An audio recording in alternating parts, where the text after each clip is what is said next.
bayangkan misalnya orang belajar hukum tanpa belajar genealogi dari prinsip-prinsip hukum yang adalah filosofi. Tapi kita abaikan aja itu, karena itu meladeni kedunguan itu sama dengan berupaya untuk menghasilkan ketidakbenaran. Itu dasarnya tuh. Kita hitung dari sekarang, apa yang akan terjadi di masa depan. Kalau Pak Prabowo akhirnya mengatakan bahwa dia adalah muridnya Jokowi, dia dipersiapkan oleh Jokowi. Blessing in disguise. Beruntung Pak Prabowo ucapkan itu, sehingga kita tidak akan lagi tagih dari Prabowo oposisi itu.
Deklarasi pembentukan IMM, Institut Minang Merdeka. Karena yang diuraikan adalah semacam protes politik berbasis pengetahuan akademik. Saya juga baru tahu bahwa 1956 Buya Hamka mendirikan sekolah ini dengan berbasis pada filosofi, karena itu disebut falsafah dan hukum masyarakat. 1956 Buya Hamka tidak pernah lulus sekolah hukum, tidak pernah punya gelar profesor doktor, tapi dia punya pengetahuan tentang filsafat dan hukum. Kenapa begitu? Karena Buya Hamka tidak memakai cincin berlian. Jadi Anda bayangkan seseorang bisa prediksi bahwa akan ada kekacauan di 2024 kalau hukum itu tidak diasuh oleh ibunya, yaitu filosofi. Itu yang terjadi di Mahkamah Konstitusi. Sekedar mendalilkan, tetapi tidak tahu konsekuensi dari dalil itu. Saya lanjutkan sedikit kuliah ini. Seringkali dan selalu dalil para pengacara, 02 terutama, di Mahkamah Konstitusi, memakai prinsip bahwa hanya hukum positif yang boleh menjadi acuan pertengkaran di Mahkamah Konstitusi. Kan itu kan, hukum positif, hukum positif. Jangan pakai filsafat, apalagi filsafat yang dianjurkan oleh Rocky Gerung. Apa itu hukum positif? Kita di Indonesia memakai hukum positif, mengenal hukum positif melalui doktrin Hans Kelsen. Anda baca tentu itu.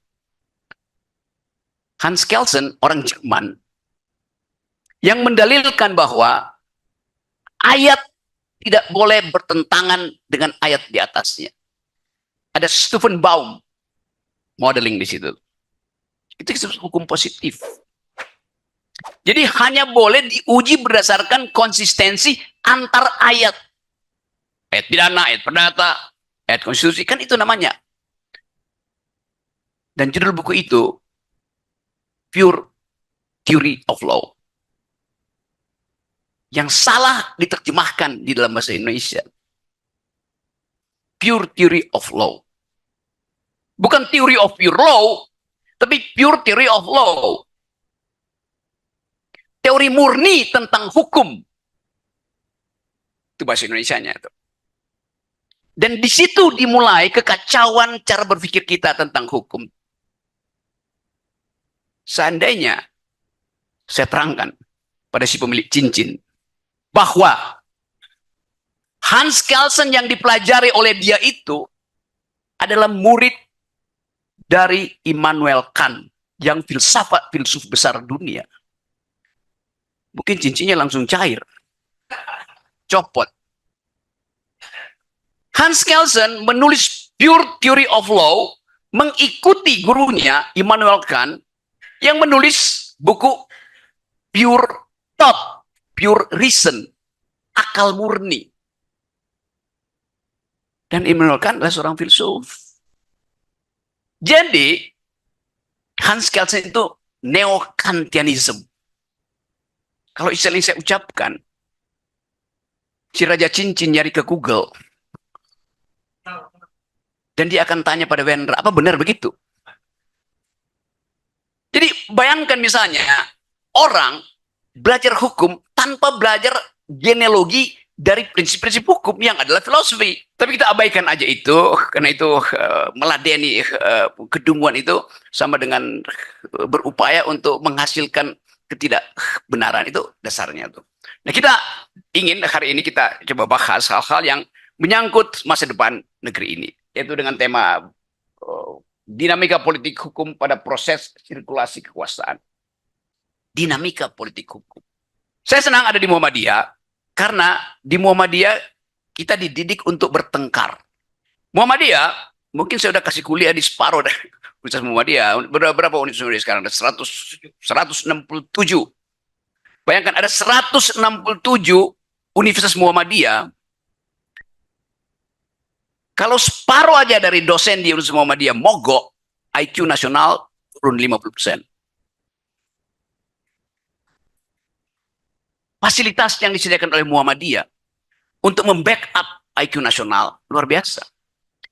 Kalau separuh rumah sakit Muhammadiyah mogok, tidak memberikan pelayanan, rata-rata usia hidup kita turun 50%. Jadi Muhammadiyah menopang dua hal yang diperintahkan oleh konstitusi. Cerdaskan kehidupan bangsa, pelihara fakir miskin. Muhammadiyah menyumbang pada pencerdasan kehidupan bangsa melalui sekolah-sekolah. Muhammadiyah menyumbang pada pemeliharaan fakir miskin melalui rumah sakit-rumah-sakitnya.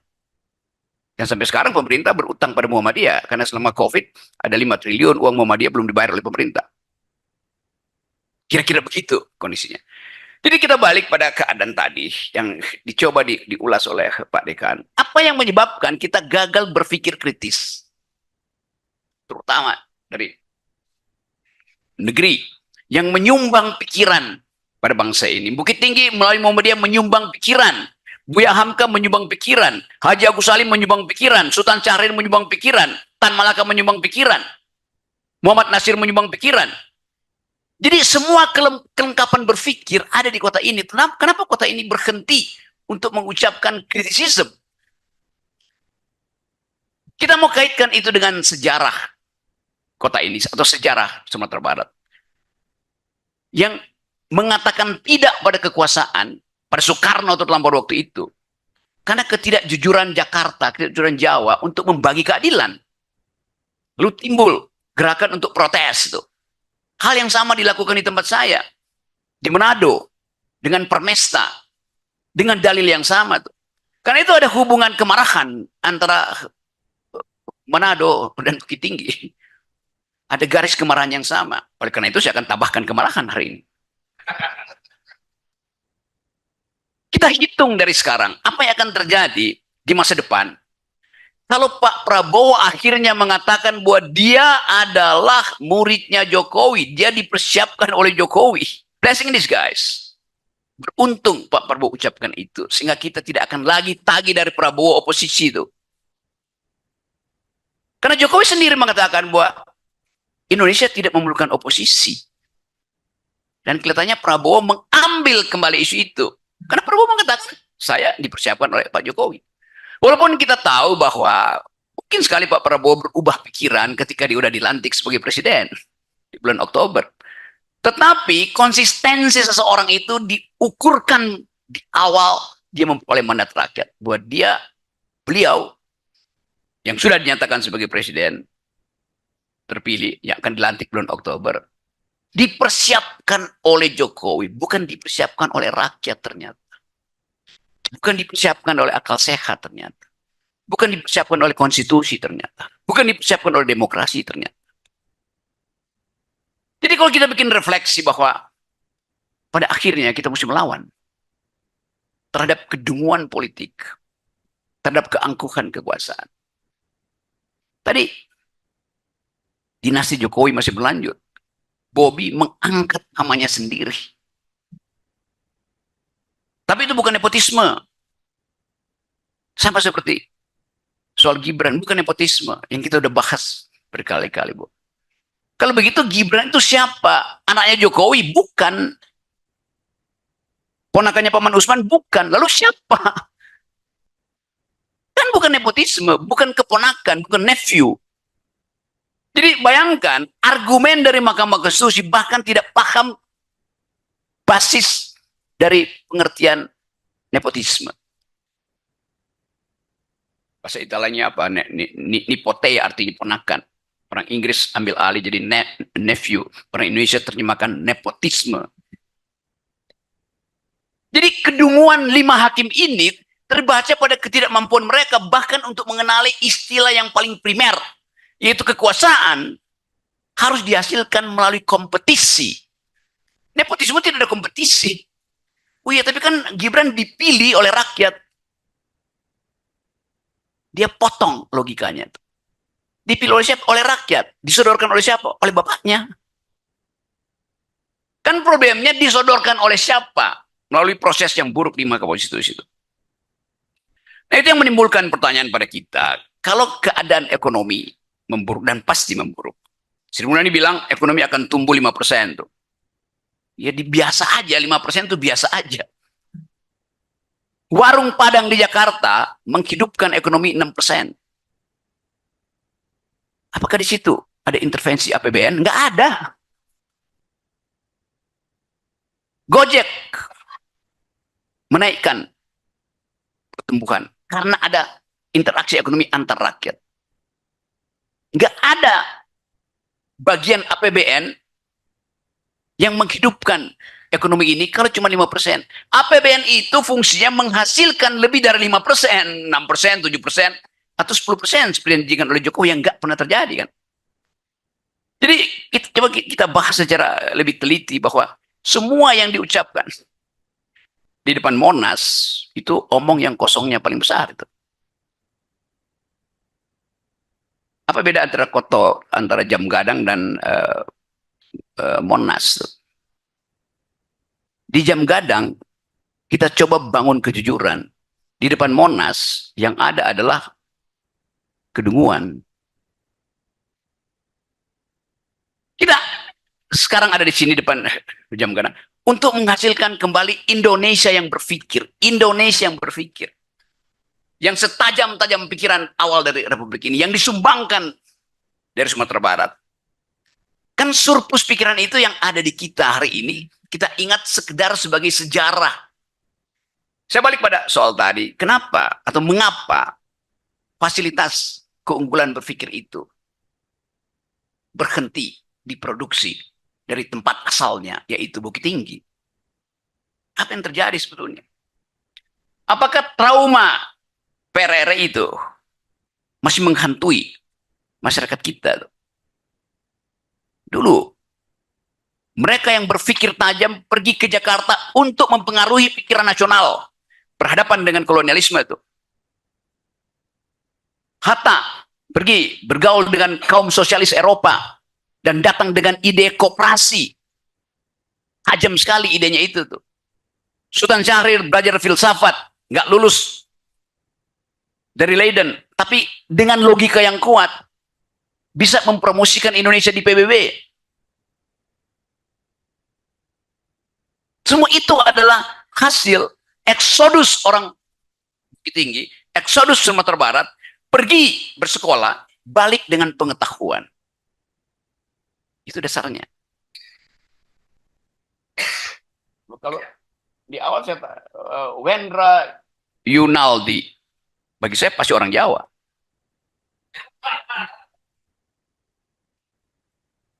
Ada trauma untuk memakai nama Minang.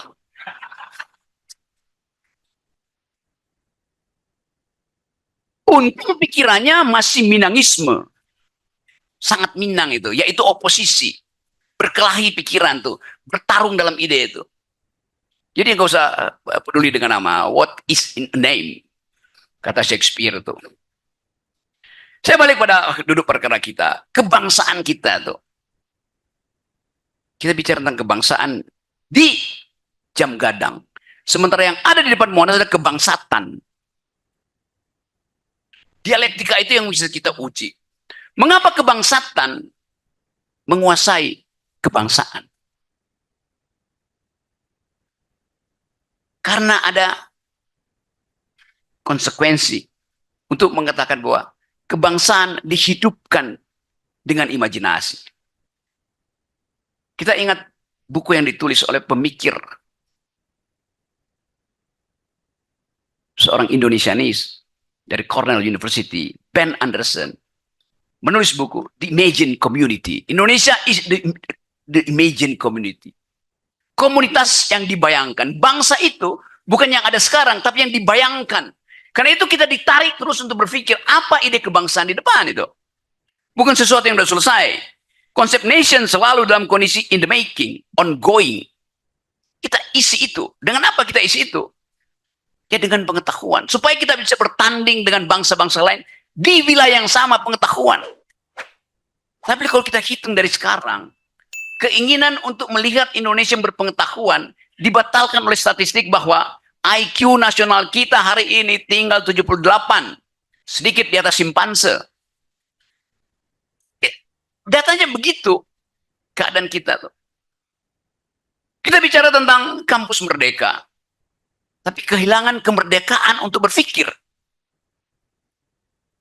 Jadi semua sinyal yang diucapkan dari depan Monas itu mengganggu akal sehat kita. Begitu kita mau berpikir kuat, maka kita diancam oleh undang-undang ITE.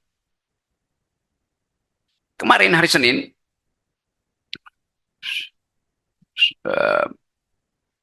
kasus saya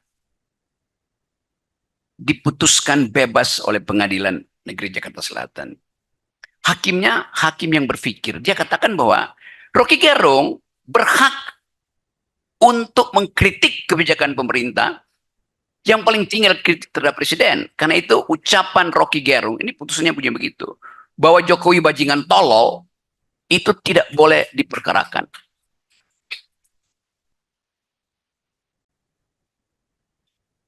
Berarti benar, boleh ucapin. Jadi bayangkan, masih ada hakim yang berpikir rasional tuh. Yang menganggap bahwa ya biasa kritik itu. Itu dasarnya tuh. Kan saya mau dijerat dengan hukuman atau didalilkan saya tidak boleh jadi narasumber di semua tempat. Online, offline, nggak boleh masuk TV, nggak boleh kasih komentar pada wartawan segala macam. Kan gila tuh. Itu cuma ada negara fasis di mana orang nggak boleh bicara. Jadi saya akhirnya kembali bisa narasumber, jadi narasumber bicara di sini. Yang tadinya nyaris jadi narapidana. Jadi kita percaya bahwa tetap ada human condition yang memungkinkan kita mengembalikan fungsi akal. Akal itu hanya disebut akal kalau dia menentang akal yang lain. Kita diberi akal untuk bercakap-cakap secara kritis dengan akal yang lain. Karena itu akal itu nggak boleh dihalangi itu. Yang kita khawatirkan sekarang adalah ke depan, apakah pemerintahan Pak Prabowo juga akan menghormati prinsip akal sehat itu? Itu artinya dia mesti katakan bahwa saya akan memimpin Indonesia berbeda dengan cara rezim Jokowi memimpin Indonesia yang anti oposisi, yang melegalkan pidana pada orang-orang yang berpikir. Itu yang akan kita tagih itu. Tapi mungkin tagihan itu akan terlambat tiba tuh. Karena sangat mungkin juga bahwa sebelum Oktober akan ada krisis ekonomi politik besar di negeri ini. Apa yang diputus di Mahkamah Konstitusi diputuskan dalam kondisi legalitas, sementara legitimasinya dipertanyakan terus oleh masyarakat internasional, terutama. Saya bicara dengan akademisi, wartawan asing, dan semua menganggap Indonesia ada di dalam jebakan otoritarianisme. Jadi makin lama kita lihat bahwa bangsa ini akan gagal diimajinasikan sebagai bangsa yang beradab. diimajinasikan sebagai bangsa yang berpikir, diimajinasikan sebagai bangsa yang berkeadilan. The imagine community failed for itself karena proses hari ini. Jadi sekali lagi, keterangan-keterangan ini sekedar upaya untuk menghidupkan kembali pikiran dari Bukit Tinggi. Karena itu tadi malam saya katakan bahwa di pusat pikiran baru Indonesia, apa namanya, syarikat, rumah syarikat itu. Jadikan rumah syarikat itu sebagai clearing house, tempat membersihkan ide-ide. Hanya dua tiga orang nggak apa-apa. Satu waktu dia akan penuh sesak. Dan rumah syarikat itu akan berubah menjadi ibu kota pikiran. Tetap ada potensi. Tetap ada kesempatan. Tetap ada momentum. Dan jangan lewatkan momentum itu. Kita ingin pastikan bahwa ada yang benar yang kita cari dalam hidup ini. Ada yang lestari yang tidak kita pertahankan tuh. Sang surya bersinar. Ngarai Syahno lestari. Kita cari yang benar setiap hari. Terima kasih.